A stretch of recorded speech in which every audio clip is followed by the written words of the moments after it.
आज India automobile industry में 4th position पर है। इनफैक्ट एक आर्टिकल के अनुसार बहुत ही जल्द इंडिया 2nd पोजीशन पर भी आने वाला है। और ये क्यों पता है? इसके पीछे की मेन वजह है इंडिया में मैन्युफैक्चर होने वाली है कॉम्पैक्ट कार्स। आज अमेरिका, अफ्रीका, सभी यूरोपियन कंट्रीज बड़ी और लग्जूरियस गाड़ियों को कम करके इंडियन कॉम्पैक्ट कार्स को कंट्रीज में ऐड करने पर ज्यादा फोकस कर रही है। यहाँ तक कि निसान जैसी बड़ी जापानीज जायंट ऑटोमोबाइल कंपनी भी इंडियन मारुति कार्स को अगले 1-2 साल में जापान में लॉन्च करने वाली है। दैट मीन्स वो दिन भी शायद दूर नहीं है जब बड़े बड़े देशों की सड़कों पर BMW, मर्सिडीज जैसी लग्जूरियस गाड़ियां नहीं बल्कि मारुति, टाटा और महिंद्रा जैसी गाड़ियां दौड़ने लगेगी। सो क्या इसका मतलब ये है कि इंडियन कार सच में दुनिया भर के कार मैन्युफैक्चरिंग कंपनीज को डोमिनेट कर रही है? और अगर हाँ, तो क्या इसके पीछे इंडियन क्वालिटी है रीजन, और the reason is something else? Well, let's find this out in our today's video.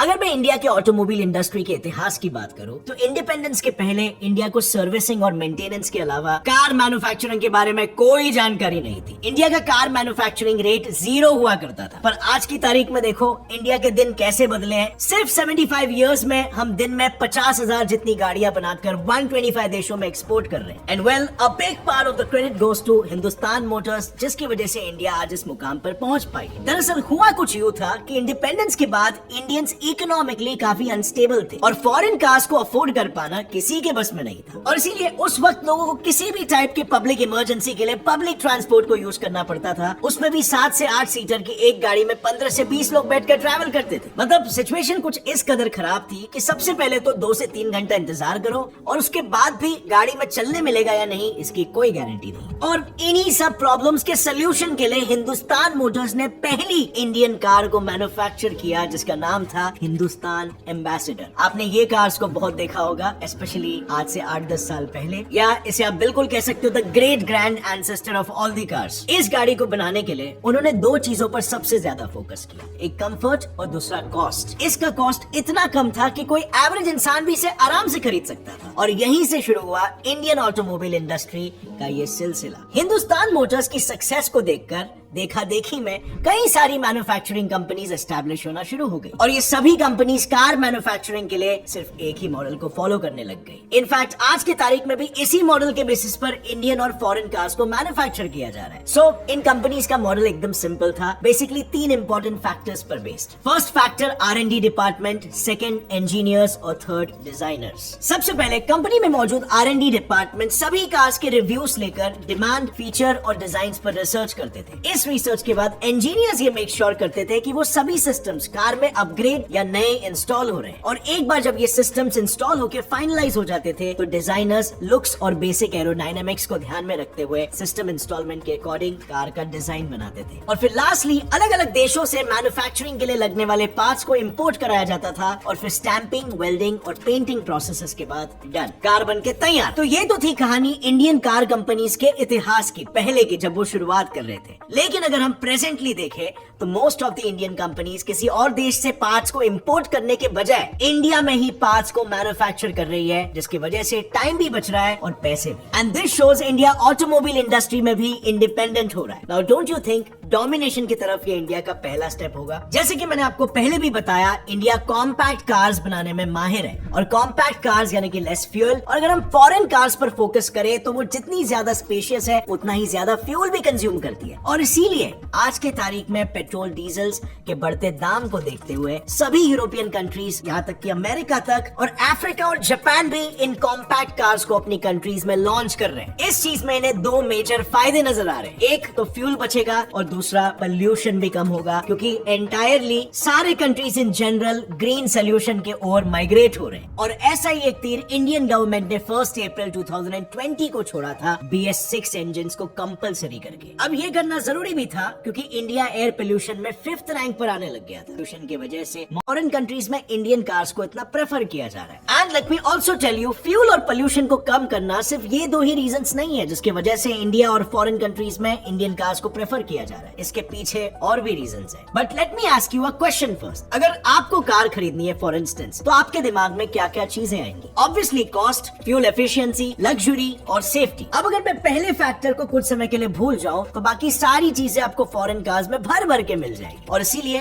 3 से 4% इंडियंस फॉरेन कार्स लेने पर ज्यादा फोकस करते हैं। पर अगर मैं यहाँ पर कॉस्ट को इंक्लूड कर लूँ तो आज के तारीख में ये चारों चीजें, ये चारों फैक्टर्स इंडियन कार्स प्रोवाइड कर रही है एंड यस, वो भी एकदम रीजनेबल दामों में। डोंट फॉरगेट, इंडियन कार्स बनी है एक हाईली पॉपुलेटेड कंट्री में सभी को ट्रैवलिंग फैसिलिटी प्रोवाइड कराने के लिए without compromising on technology at the same time. और इस वजह से सिर्फ इंडियंस ही नहीं बल्कि 125 कंट्रीज इंडियन कार्स लेना प्रेफर कर रहे हैं। यहाँ तक कि अगर मैं सिर्फ मारुति की बात करूँ तो इस इकलौती कंपनी ने last year 2 million foreign cars को बेचा है। अब ये कैसे, इसे एक एग्जाम्पल की मदद से समझाता हूँ। फॉर एग्जाम्पल, आपको एक फॉरेन कार खरीदना है जिसका ऑन बोर्ड प्राइस है around 15 lakh. Just imagine, but you know, ये 15 लाख की एक गाड़ी खरीदने के लिए आपको उसके पहले 21.5 लाख कमाने पड़ेंगे, क्योंकि उस गाड़ी का tax is 30% which is around 6,43,000 और $40,000 से ज्यादा प्राइस है तो कॉस्ट सीधा डबल हो जाएगा, यानी कि 100% इम्पोर्ट टैक्स। और अब तक दूसरे चार्जेस भी बाकी है, excise, GST, road tax, registration, इन सब में जाएंगे आपके लगभग ₹5,20,000। चलो अब आपने गाड़ी खरीद भी तो उसमें फ्यूल का कॉस्ट होगा अराउंड 6,66,000। अब अगर इस ओवरऑल कॉस्ट को मैं कैलकुलेट करने जाऊं तो 15 लाख की गाड़ी खरीदने के पहले मुझे सबसे पहले 1 करोड़ जितने तो कमाने होंगे। एंड माइंड यू, इसमें मैंने अब तक कोई भी सर्विस टैक्स को ऐड नहीं किया। अगर वो इंक्लूड करूं तो 78,000 से लेकर 80,000 रुपीज पर ईयर सिर्फ सर्विस टैक्स होता है। But on the other hand, Indian cars का सर्विस कॉस्ट सिर्फ और सिर्फ 20 से 40,000 रुपीज होता है, और वो भी 5 साल का। सो ये सब सुनने के बाद होपफुली आपको एक टेस्ट मिल रहा होगा कि व्हाई फॉरेन कंट्रीज में भी इंडियन कार्स को प्रेफर किया जा रहा है। अब यहाँ पर आप में भी ये सोच रहे होंगे कि कॉस्ट कम यानी मैन्युफैक्चरिंग में लगने वाले मटेरियल्स में कुछ ऊंच नीच होगी, तो यहाँ पर आप गलत हो। You won't believe, foreign cars दिखने में लग्जूरियस फैंसी दिखती हैं, पर कभी कभी उसमें यूज होने वाले मटेरियल्स काफी चीप, थिन और वीक एल्यूमिनियम के शीट से बनाए जाते हैं, और इसीलिए अगर गलती से भी ये कार किसी कार से टकराती है तो पूरी चकनाचूर हो जाती है। On the other hand, Indian car manufacturing companies thin और वीक मेटल शीट्स के जगह पर स्टील को यूज करती है, क्योंकि आपने इंडिया की सड़कें तो देखी होगी और वर्ल्ड बैंक के अनुसार इंडिया में हर 4 मिनट में एक एक्सीडेंटल डेथ होता है। और क्योंकि स्टील बाकी मेटल्स के कंपैरिजन में काफी स्ट्रॉन्ग होता है और इसकी टेंसाइल स्ट्रेंथ भी काफी ज्यादा होती है, इसीलिए एक्सीडेंट्स के बाद कार के ज्यादा डैमेज होने के चांसेस काफी कम होते हैं। पर ऑब्वियसली स्ट्रॉन्ग मेटल तो just one of the many safety precaution है। ऐसे और 5 सिस्टम्स पर मैन्युफैक्चरिंग के वक्त ध्यान दिया जाता है। उसमें से पहला है एंटी लॉक ब्रेकिंग सिस्टम यानी कि ABS,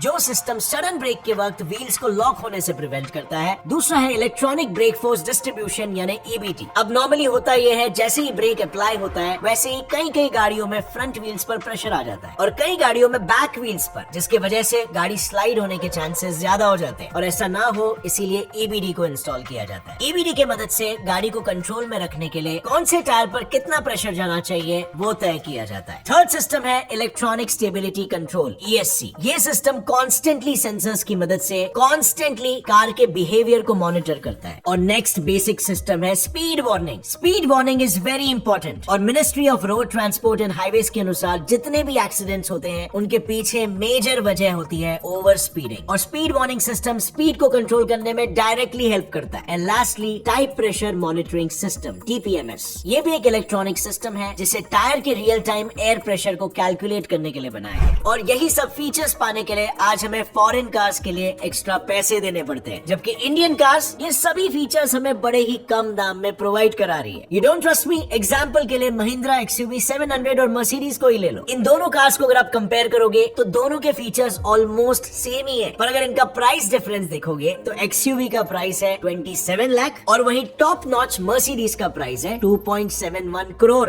यानी आप ही कैलकुलेट कर सकते हो कि इन फीचर्स के लिए हमें कितना एक्स्ट्रा पैसा देने की जरूरत पड़ रही है। इनफैक्ट अगर एयरबैग्स की भी बात करें तो हर एक कार में 2 से 3 एयरबैग्स तो इंस्टॉल होते ही, पर बढ़ते एक्सीडेंटल रेट को देखते हुए गवर्नमेंट ने सभी गाड़ियों में 6 एयरबैग्स कंपलसरी इंस्टॉल करने के लिए कह दिया है। अब अगर हमें 3 से ज्यादा एयरबैग्स मर्सिडीज में खरीदना है तो उसके $231 यानी पूरे 19,000 रुपीज पर एयरबैग आपको एक्स्ट्रा भरना पड़ेगा, और XUV 700 में 7 एयरबैग्स आपको फ्री ऑफ कॉस्ट मिल रहा है। अब रही बात टेक्नोलॉजी की, तो XUV 700 में टेस्ला कार में मौजूद मोस्ट ऑफ द फीचर्स है। I mean integrated dual HD super screen, Alexa built in integration, 3D sound technology and so on. पर अगर हम टेस्ला का प्राइस देखें then it is again super high, 1.5 crore. अब ये तो बिल्कुल ऑब्वियस है कि अगर एक कार कम कीमत में इतने सारे फीचर्स हमें प्रोवाइड कर रही है तो धीरे धीरे करके लोग भी तो ये रियलाइज करने लगेंगे, राइट? क्यों कोई टेस्ला, मर्सिडीज, ऑडी, BMW जैसी कार्स को खरीदेगा, और इसीलिए के 2021 में इंडिया ने जर्मनी के मुकाबले 26% ज्यादा कार्स बेचकर जर्मनी जैसे ह्यूज ऑटोमोबाइल मेकर को पीछे छोड़ दिया और खुद 4th पोजीशन पर आ गया। और इंडिया को इस 4th पोजीशन पर लाने के पीछे जितना हाथ इंडियन मैन्युफैक्चरिंग कंपनीज का है, उतना ही हाथ या यूं कहूं उससे ज्यादा हाथ इंडियन गवर्नमेंट का भी है, क्योंकि इंडियन गवर्नमेंट ने ऐसी 3 पॉलिसीज को रिलीज किया है जिसके बाद से इंडिया में सिर्फ इंडियन कार्स ही खरीदे जाएंगे। उसमें से सबसे पहली पॉलिसी है इंपोर्ट ड्यूटी। गवर्नमेंट ने इंपोर्ट टैक्सेस ही इतने हाई रखे हैं कि कोई भी गाड़ी को इंपोर्ट करने से पहले कार के ऑनबोर्ड प्राइस से डबल या ट्रिपल पैसे को पे करना पड़ेगा। सेकंड है स्क्रैपेज पॉलिसी। इस पॉलिसी के अनुसार इंडिया में जितनी भी 15 साल से ज्यादा पुरानी गाड़ियां हैं वो बेसिकली स्क्रैप हो जाएगी। और थर्ड है production linked incentive scheme. Basically इस स्कीम के अकॉर्डिंग जो भी कार मैन्युफैक्चरिंग कंपनी का प्रोडक्शन रेट सबसे ज्यादा होगा, जिसकी क्वालिटी सबसे अच्छी होगी, उन्हें हर महीने 18% का इंसेंटिव दिया जाएगा। एंड यू नो, इस पॉलिसी के बाद से मारुति जहां पहले 3000 कार्स पर डे मैन्युफैक्चर करती थी, वो अब इसके बाद से 200 गाड़ियां एक्स्ट्रा मैन्युफैक्चर करने वाली है। अब इस सब की वजह से इंडिया को 2 फायदे हो रहे हैं। सबसे पहले तो इंडिया के मैन्युफैक्चरिंग जीडीपी में ओवरऑल 49% कंट्रीब्यूशन ऑटोमोबाइल इंडस्ट्री का हो जाएगा,